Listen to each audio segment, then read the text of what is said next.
I was abandoned by my parents on my 16th birthday, just months before starting college. They made it clear they wanted me out so they could pursue their own ambitions without the burden of supporting me.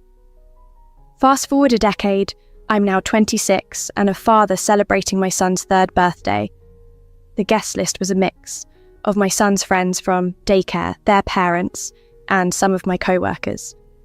Unexpectedly, my estranged parents, who had cut all ties with me, reached out wanting to reconcile. I warily invited them to the party. Our relationship had always been strained. I felt neglected throughout my childhood. Their focus was never on nurturing me, but rather on their personal goals. After they threw me out, I was forced to fend for myself, juggling jobs to afford living expenses, and eventually giving up my dream of a car to manage more immediate needs. During the birthday party, my parents showed a sudden interest in making amends. However, their true intentions surfaced quickly. They asked me for money. I was taken aback, but refused their request. In retaliation, they absurdly accused me of stealing $100,000 from them and attempted to sue me, a claim that had no basis in reality. This legal threat came after years of no support or contact, making their actions feel even more manipulative and unjust. It was a painful reminder of why I had distanced myself from them in the first place. Despite this, I've worked hard to build a stable and loving home for my son, far removed from the instability of my own upbringing. Growing up, my friends were great, but they had their own lives to lead, and naturally, they didn't have space for me to move in with them. Luckily, a distant relative, Uncle William, who was actually my mother's cousin, came to my rescue. He replied to my desperate email with an invitation to stay with him in Utah, on the condition that I help around the house and potentially work at his diner. Eager for a fresh start, I packed my bags without informing my parents or even bidding them farewell, as they seemed indifferent to my departure. Uncle William was a unique character, a bit eccentric but kind-hearted, and he had inherited a decent sum of money from his grandparents, allowing him to live comfortably without a direct family of his own. He ran a popular local diner and offered me a job there as a KFC cashier. In exchange for my hard work and commitment, he generously agreed to cover my college tuition. Working diligently at the diner, I proved my seriousness and gratitude. After graduating and moving on from Uncle William's home, I tried to repay him, but he insisted that he would call in the debt when I became a bigger success. Sadly, he passed away from a stroke a few years later, before he could see the full extent of his investment in me. I am forever grateful for his support, especially since he stepped in as a father figure at my wedding, a moment neither of my parents shared with me. As a child and even as an adult, Uncle William had a strained relationship with his own family, including my mother. Thus, my parents remained unaware of where I had been and who had financed my education. It wasn't until recently that they reached out through social media, having been informed by a cousin who traced me after hearing about my marriage and child. They expressed a desire to reconcile and meet my family, claiming regret over past actions. Their approach seemed lukewarm and I hesitated to respond. However, they quickly followed up, emphasizing their genuine intention to reconnect. Reflecting on everything, this unexpected outreach from my parents left me contemplating the ties of family and the paths we choose, or those chosen for us, shaping our lives in unforeseen ways. My grandparents were still around, eager to meet their great-grandson, yet it was clear they were playing on my emotions to make it happen. Despite this, I agreed to their visit, timing it with my son's birthday. I had no particular plans, but after discussing it with my wife, who's been with me through thick and thin for over 5 years, she was supportive as long as I felt comfortable. She understood my troubled past with my parents, who had ejected me from their life a decade ago. My wife had lost her parents early and was raised by her grandparents, who had both passed away recently. I sensed she yearned for some family connection at our son's party, though she never pressed it on me. Considering this, I decided to invite my parents for her sake. On the day, my parents arrived an hour before the other guests, giving us some private time, The encounter was strained, filled with awkward attempts at small talk. After introducing them to my wife and son, they remained polite and courteous initially. But the atmosphere shifted when my wife stepped into the kitchen to prepare tea for my dad. That's when my mother seized the moment to reveal their true intent. They weren't just here to reconcile, but were in dire need of financial help. They confessed to squandering much of their savings on travels, and now found themselves struggling to manage their bills. They knew my wife and I were in stable financial positions, she as a mortgage broker and I in branch manager. The sincerity of their earlier apologies faded, making it clear their visit was primarily a maneuver to solicit financial help. This revelation soured the mood, reducing their heartfelt apologies to mere strategic moves to secure financial aid. They had even leveraged their visit and the pretext of seeing their grandson to coax me into a softer stance. While their tactics were largely ineffective on me, they certainly left a bitter taste, overshadowing what could have been a genuine attempt at mending our fractured relationship. My wife, unfamiliar with the depth of my parents' past misdeeds, had initially been swept up by their show of remorse. Her own longing for familial connections made her particularly receptive to reconciling. Unfortunately, my reluctance to host them only grew as the visit unfolded, culminating in regret. I held back my true feelings initially, especially when she entered, smiling with refreshments, radiating happiness that I didn't want to dampen. As my parents subtly prodded me for a financial bailout under the guise of familial bonding, I deflected their inquiries, especially as party guests began arriving. My wife continued engaging with them, finding common ground easily, which contrasted sharply with my growing desire for their swift departure. The party's atmosphere lightened with the arrival of more guests, allowing me to immerse myself in hosting duties and the joyous task of celebrating my son's birthday. The cake cutting was a hit, and for a moment the tension ebbed. However, as the party wound down, my parents cornered me again for an answer about the money. Overwhelmed, I blurted out a sharp response and redirected them to mingle in the living room.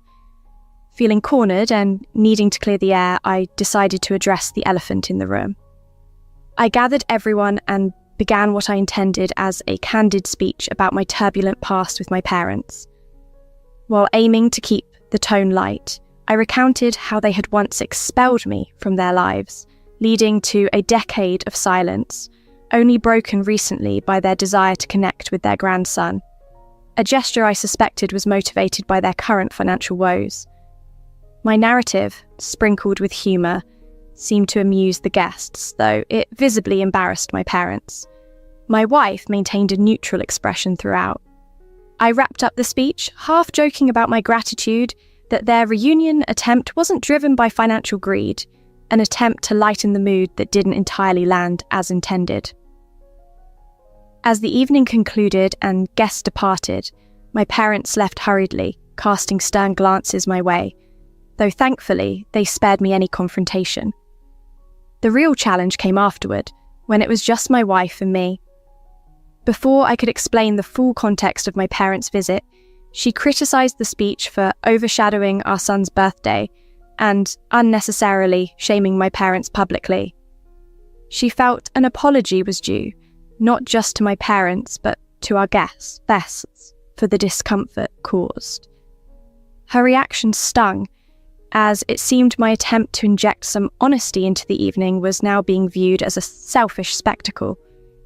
It was a tough pill to swallow, realising that what I felt was a necessary airing of long-held grievances was perceived as an inappropriate outburst that might have marred an otherwise joyful celebration. This misunderstanding underscored the complexities of handling personal and familial conflicts amid social gatherings, leaving me to reflect on the balance between personal catharsis and public decorum. Reflecting on the contentious birthday party, I find myself torn between justified anger and familial expectations. It's clear to me that my son, being so young, wouldn't retain memories of the event, and most guests seemed amused by the humorous spin I gave my rather heavy story. My intent was to expose my parents' true characters, especially given their recent disappointing actions and previous estrangement. However, the fallout was immediate and intense. My wife, who initially encouraged the idea of inviting my parents hoping for reconciliation, was deeply upset by how I chose to handle the situation. She insisted I apologise to everyone for what she deemed inappropriate behaviour on a day that should have celebrated our son.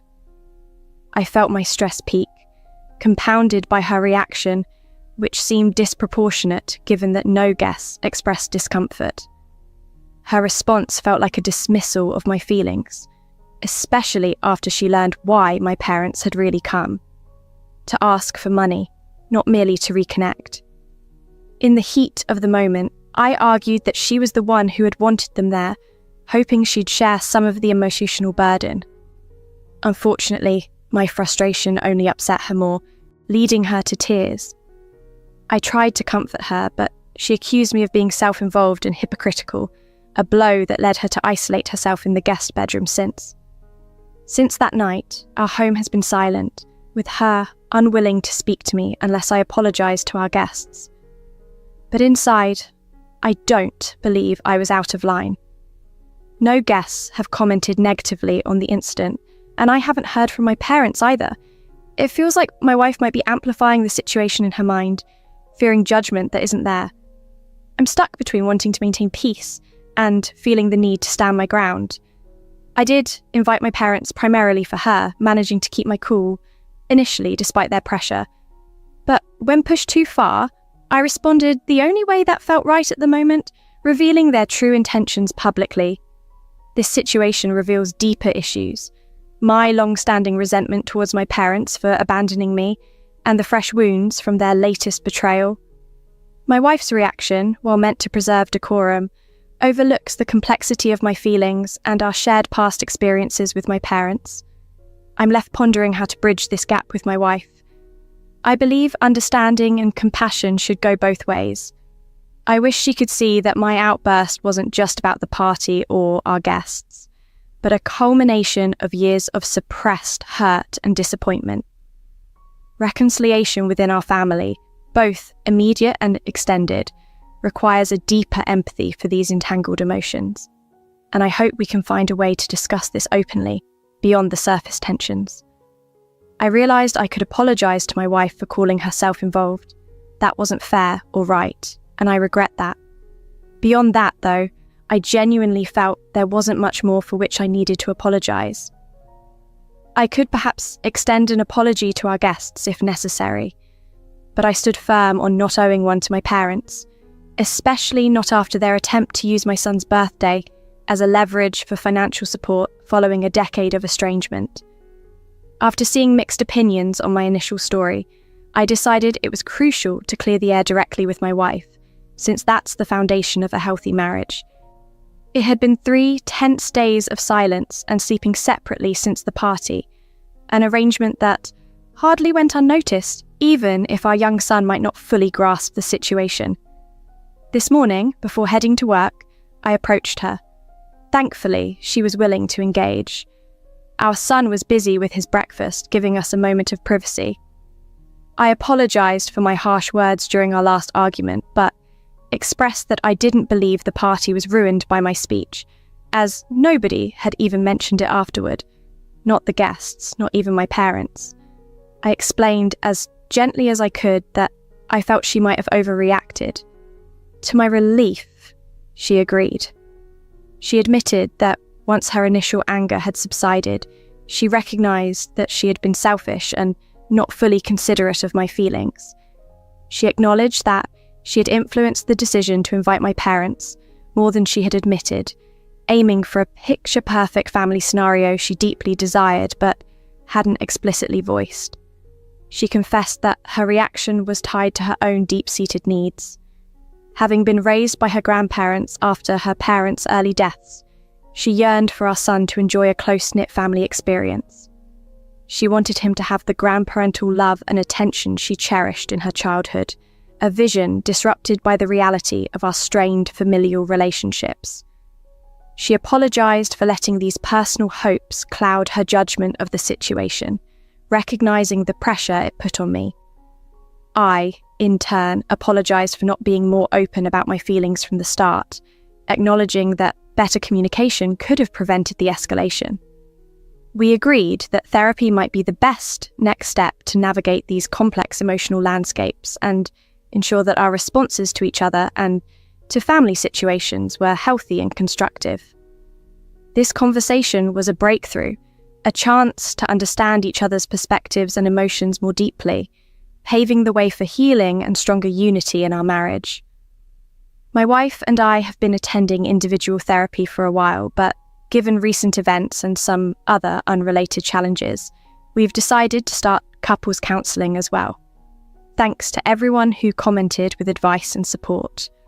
But life threw another curveball my way courtesy of my parents. Out of the blue, they've slapped me with a lawsuit alleging that I stole $100,000 from them before I left home a decade ago. They claim to have finally tracked me down to get their money back. Needless to say, the accusations are baseless, and I pity the lawyer who's taken up their cause, must be desperate for the work. I'm not going to waste time on what I see as a ridiculous claim. I've already got my lawyer handling it. Following this development, my wife has retracted her earlier insistence that I apologise to my parents. She now sees more clearly the type of people they truly are. Previously, I might have handled their visit with more kindness, especially since it coincided with our son's birthday. Now, however, I see no need to hold back. I've decided to lay it all out online, detailing not just this ludicrous lawsuit, but also the past mistreatment I endured at their hands. I've gone ahead and shared every detail on my Facebook page. It's been about 29 minutes, and while I haven't received any direct responses yet, I'm bracing for the fallout. I mentioned how, despite family turning their backs on me in the past, they've recently been keen to rekindle ties now that I'm in a stable position, likely because it benefits them.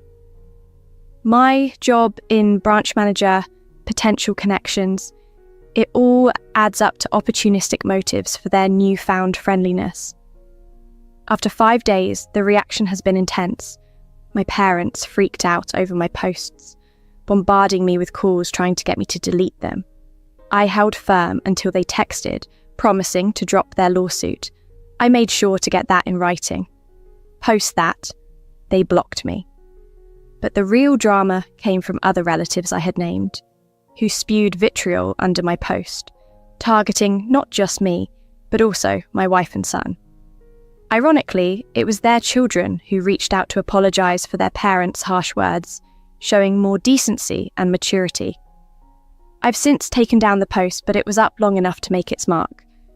Those who turned their backs on me have faced the music and, in a strange twist of fate, seen the consequences of their actions.